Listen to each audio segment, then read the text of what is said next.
வணக்க மக்களே, சற்று முன் வெளியான முக்கியமான அறிவிப்பு. ரேஷன் கார்டில் பெயர் இருப்பவர்கள் மட்டும்தான் ரேஷன் பொருட்களை வாங்க முடியும். ஆனால் தற்பொழுது ரேஷன் கார்டில் பெயர் இல்லாதவர்களும் நம்முடைய கார்டை பயன்படுத்தி ரேஷன் பொருட்களை வாங்கலாம். இதன் மூலமாக ரேஷன் பொருட்கள் வாங்குவது எளிதாவது மட்டுமல்லாமல் ரேஷன் கார்டு ரத்தாகாமல் பார்த்து கொள்ளவும் முடியும்.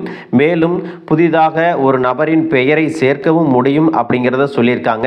இந்த வசதியை மொபைல் மூலமாகவே செய்து கொள்ளலாம் அப்படிங்கிற அறிவிப்பையும் தமிழ்நாடு அரசு வெளியிட்டிருக்காங்க.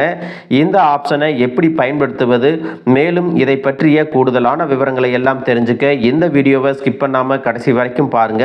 அப்பதான் நாங்கள் சொல்லக்கூடிய தகவல்கள் முழுசா உங்களுக்கு தெரியும். இப்போ வாங்க வீடியோக்குள்ள போயிடலாம்.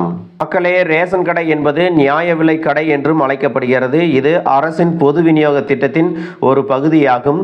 ஏழை மற்றும் நடுத்தர மக்களுக்கு அத்தியாவசிய பொருட்களை குறைந்த விலை மற்றும் மானிய விலையில கொடுப்பதே இதன் முக்கிய நோக்கமாகும். மாதம் ஒரு முறை அரிசி, பருப்பு, எண்ணெய், சர்க்கரை உள்ளிட்ட அத்தியாவசிய உணவுப் பொருட்கள் எல்லாம் இந்த ரேஷன் கடையில் கொடுத்துட்டு வர்றாங்க. ரேஷன் கார்டில் பெயர் உள்ளவர்கள் மட்டுமே தங்களுடைய கைரேகையை வைத்து நியாய விலை கடையில் பொருட்களை வாங்க முடியும் என்பதுதான் எல்லாருக்கும் தெரிஞ்சது.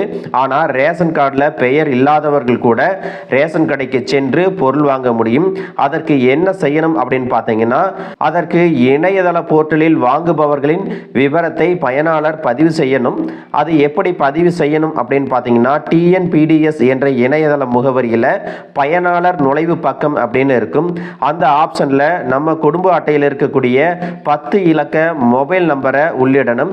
அதற்கு பிறகு உங்களுடைய மொபைல் நம்பருக்கு 6 டிஜிட்டில் ஒரு OTP வரும். அந்த 6 டிஜிட் OTPயை நீங்கள் அதில் கொடுக்கணும்.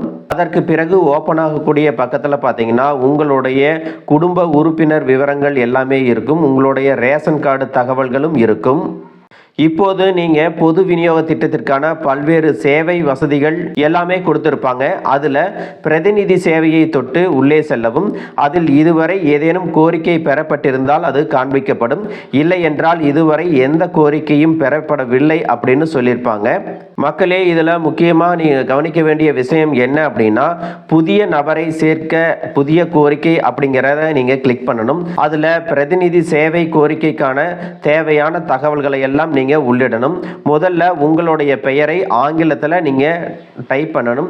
அதற்கு பிறகு தமிழ்லையும் டைப் பண்ணணும். தென் நீங்கள் பாலினம், பிறந்த தேதி ஆகிய தகவல்களை எல்லாம் கொடுக்கணும்.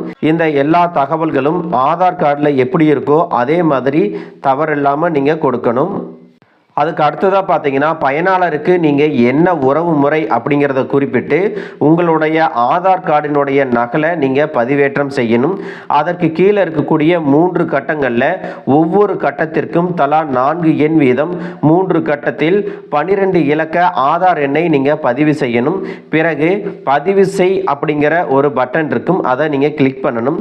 இப்போது பதிவு உங்களுக்கு வெற்றிகரமாக முடிச்சிருப்பாங்க.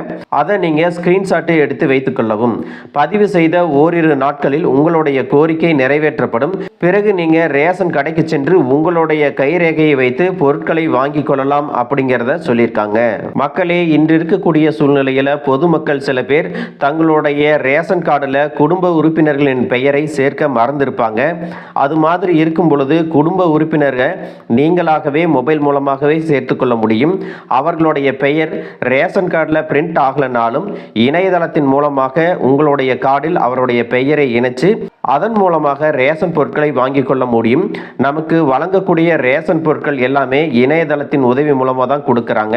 அதனால் யாருக்கெல்லாம் இந்த வசதிகள் தேவைப்படுதோ அவங்க இந்த ஆப்ஷனை பயன்படுத்தி ரேஷன் பொருட்களை வாங்கி கொள்ளலாம்.